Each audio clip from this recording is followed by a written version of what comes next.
Welcome back to the Colts Cast. He's Jamal Lawrence, and I'm Eric Smith, your co-host of the Colts Cast. Jamal, you still hate Jacoby Brissett? Jesus. It's been 3 weeks since you last asked me. Jacoby's my dog, bro. That's always been my dog. Always has been, always will, man. Yeah, Who's he backing up now? Kyler Murray. Well, he may be playing soon. No, I'm just kidding. I didn't really watch that game last night. I was a little busy, but I hear it wasn't the hottest show. Yeah, it was ugly till about fourth quarter. Marvin Harrison Jr. That's You trying to pick him up? What you trying to trade for him? He's got the yips, so I'll wait. Indianapolis Colts 3-0 for the first time since Jamal didn't hate Jacoby Brissett. Here we go. Shane Steichen's offense is looking really good. We are on the road still against the Los Angeles Rams. This might be the actual true test.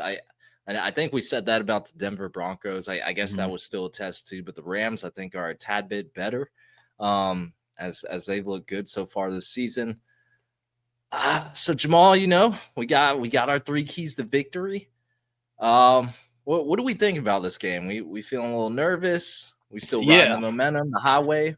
I mean, I'm still riding the highway. But I'm not gonna sit here and lie and say I'm not nervous. I mean, I don't know if you watched the Rams versus the if you scared go to church. Versus the Eagles, they were a couple of plays away from just blowing the top off that game real quick. So I am a little nervous because that was a good matchup. Colts, and the only thing I'm afraid of for the Colts, and of course we can give our keys here in a second, but the only thing I'm afraid of for the Colts is I don't want them to go into this game thinking, all right, we're up here. Like, you still got to practice like you're down and now. You got to practice like every second matters. Obviously, we got injuries going on right now, so these boys got to come out ready to play. Got to be focused. No Kenny Moore. Gonzalez is potentially out. Alec Pierce is still questionable. Forrest Buckner was limited Thursday, although I hope he's fine. But yeah, you're right. Injuries and like you were saying, Jamal, these boys got to come out focused. Yeah. So before we get in there, y'all know the drill. Hit the like and subscribe button. Drop comment below. Let us know your prediction for this game. Who you think's gonna win? We know the Colts are gonna win, but just let us know. Let us know what you think the score is gonna be. 4-0, baby. 4-0. We got to be 4-0. Hey, it's gonna be a good feeling. That's crazy. What's our first key? First key to victory. First key to victory. Let's start off with the defensive side of the ball. We got to disrupt Matthew Stafford's rhythm to force mistakes out here. Yeah. I think it's super important when we look at Matt Stafford. While the Rams' offensive line is not the hottest, we cannot deny the fact that Stafford is slinging the ball out there right now with crazy speed. I think he's averaging like 2.35 seconds average time to throw, which is second, I think, in the league. 91.6 passing grade. I got 2.61, third quickest time to throw. Okay. I think that's next gen stats, but okay. Yeah, I've seen higher and lower numbers. So no matter what, my man is getting the ball out. He's quick. And that brings up the next point of the Colts having, I think it was according to PFF, I believe it was Colts have like the fourth worst pass rush grade right now. We're not putting enough pressure against these quarterbacks right now. I know it's only week 4. We're going into week 4. It's only been 3 weeks. However, Colts got to get out there and put pressure against a soft O-line, but also have to be quick enough to try to disrupt Matt Stafford, because if you don't, even if their O-line isn't the best, guess what? He's going to find Puka. He's going to find Adams out there, and then it's going to be just a long day for us. So we got to generate these pressures.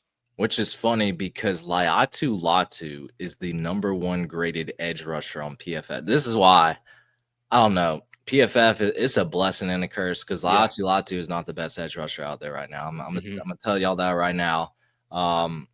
He's just not, because then you go look at his pass rush win rate. He's not even top 20. So I look at it from, okay, what is he doing when I'm watching him play? I think he's been solid, probably good. I just, number 1 edge rusher in the NFL right now, I don't know. But yeah, Stafford's a Hall of Fame quarterback, plain and simple, probably top 5, arguably, if he's healthy, which it seems like he is, given the issues with his back in the offseason. But he just makes throws your favorite quarterback can't. So I'm hoping Lou Anarumo can disrupt that rhythm, because Stafford, like you said, quick time to throw. He likes to get the ball out quickly, but he also pushes the ball downfield. He's really aggressive as well. So I think that equates to takeaways if we can disrupt that rhythm, force him to make some mistakes. His expected completion percentage is much lower than his actual completion percentage. So I would say he's getting a little lucky at times. So I think we need to capitalize on that. Let's get some pressure on third down situations. Lou, he's loving these coverage disguises better than Gus Bradley. He's gonna cook with that. Y'all need to stop double teaming my boy DeForest Buckner. Cook 1-on-1 because they know he'll win. But man, DeForest Buckner is just getting, I don't know. I've seen it more often now. Like he's getting double teamed. Teams are eyeing in on him, making sure he's getting neutralized. So yeah, we'll see. Yeah, we will. What's up for number 2? Let's talk about time of possession. So the Colts have to dominate the time of possession. The Indianapolis Colts are 3rd in the league in time of possession. That's really good. So if the Colts can keep sustaining drives like they have been, they lead the NFL in EPA per play and success rate, according to Summer Sports. EPA per play is expected points added per play, so it's an efficiency metric. So the most efficient offense in the NFL. I love it. All about it. Yeah, I love it. You got to run the damn ball. Let's control the clock. Our defense needs to stay fresh. I think that was a problem last season. 3 and outs, 3 and outs, 3 and outs, boom, boom, boom, boom. And defense just always on the field. Still blame Gus Bradley, but still keep our defense fresh. That also limits the opportunities for Matthew Stafford carving us up with Puka Nacua and Devontae Adams. We'll see, man. Let's keep this efficient offense going. Nah, you're right. You're right. And especially when you talk about that efficiency, I mean, we're talking about a Colts team who only been sacked twice this entire season. That's just it makes Daniel Jones' job so much easier whenever he knows he has that clean pocket back there. And of which course, is crazy because sorry to interrupt, which is crazy because I don't think this offensive line has been like crazy good in pass block. Agreed. Like Jones has seen some pressure back there. But yeah, it's insane. He's only been sacked 2 times. I mean, I guess credit to Daniel Jones. So yeah, he's getting the ball to where he goes to those reads fairly quickly to get the ball where it needs to. But not only that, he's shown us he can roll in the pocket, roll out of the pocket. Of course, he broke off a couple long runs for us. We're not going to see any. I don't think we'll see any like Lamar Jackson style, just break out of there where you're running away from 6 people nonstop. However, he's smart enough to know, hey, listen, I can step up in the pocket and roll out, or I need to fall back for a second. And it's made a hell of a difference for him. Because like you said, the offensive line, while it's been playing well, I don't think it's been playing like some O-lines we've seen in the past when it comes to this pass blocking. But also, of course, to complement that, we got Jonathan Taylor back there. We talk about this all the time. The Colts are firing on all cylinders when it comes to this, especially on third downs. I mean, we can, even when we're getting like a 3rd and 5, 3rd and 6, really not concerned about it because, for one, we got that bell cow back there who can get us 5.5 per carry, no problem, because he can sit there and wait for the hole to open up. Or B, we got Jones who can work with his receivers who clearly they are all on the same page of knowing just, hey, where are the sticks? Let's get to the sticks and let's get the ball to where it needs to be. Of course, we watched AP last week kind of open up that tree for us, going across the middle of the field, more shallow routes and things like that. Again, those are the things that keep the ball alive because we're not worried about chucking it all the way downfield, or B, throwing it for a 1-2 yard dump offs every single play. We're getting the intermediate game going on, and it's keeping the jobs consistent. Of course, we stall out a lot of times in the red zone, but that's neither here nor there. We'll work on that. But we can dominate that. I think we're averaging 33 minutes a game right now. I think it is about 33 minutes a game. We got to keep that up. That's all you got to do. Keep it up, and then let the ball get downfield so you can get some points on the board each play or each drive. Yeah. Something we didn't really see last season. We're seeing it this season. And look, we're like one of the best teams in the NFL, got one of the best offenses, if not the best. So, wow, competent quarterback will do a lot of things. Last key, offensive line must win the trenches. How they got to win, Jamal? Super important. I mean, we're talking about I know we just talked about how Colts have only given up 2 sacks.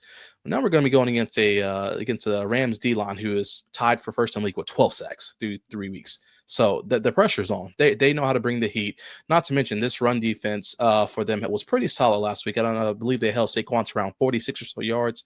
I think the Eagles ended with like 80 something yards because Hurts ended up getting 40 plus or whatever the case is. Point is, though, is they figured out a way to contain. They figured out a way to contain the run game, and arguably the best running back in the league.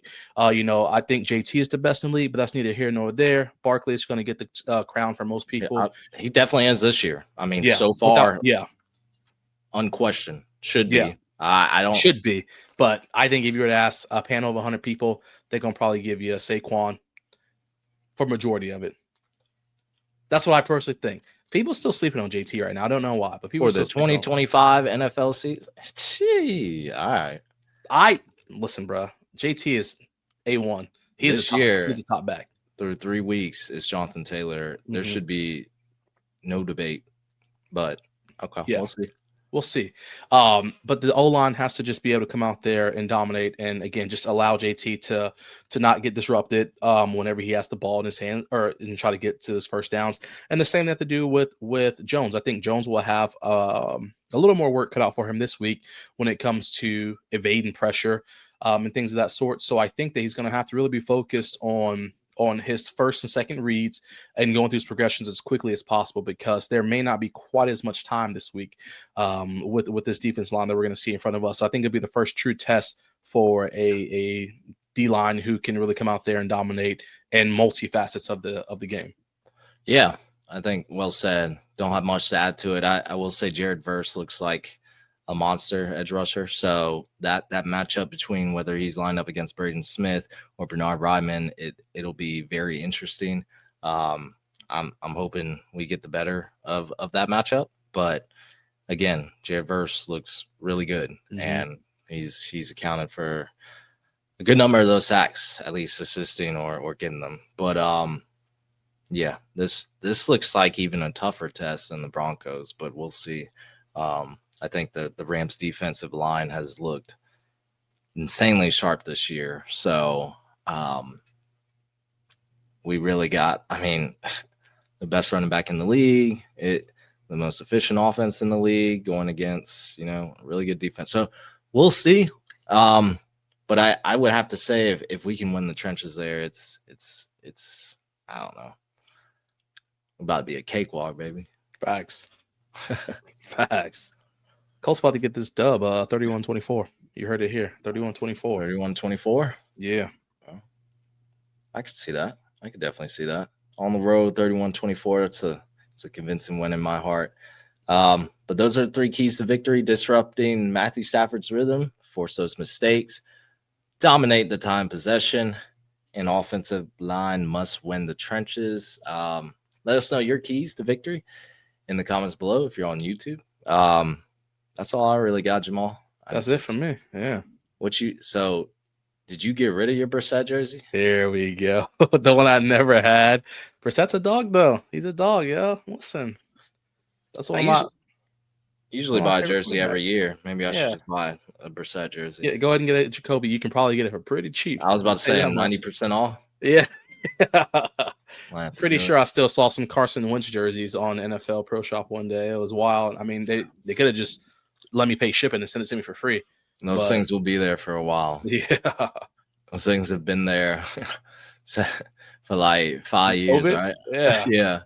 So I don't think they'll be able to empty that stock. But I think I do need to get.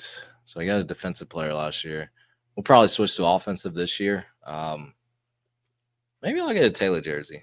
I like your Taylor jersey on the back wall right now. Yeah. See, that's why I need to get a defense, because I only have offense. All 3 of my jerseys: Luck, Taylor, Richardson. So I need to go on the D side. Yeah. Go ahead and get you Kenny Mo. K-Mo? Yeah, we have to entertain that. Kung Fu Mo. Yeah. We'll see. Gotta see what my pockets are looking like.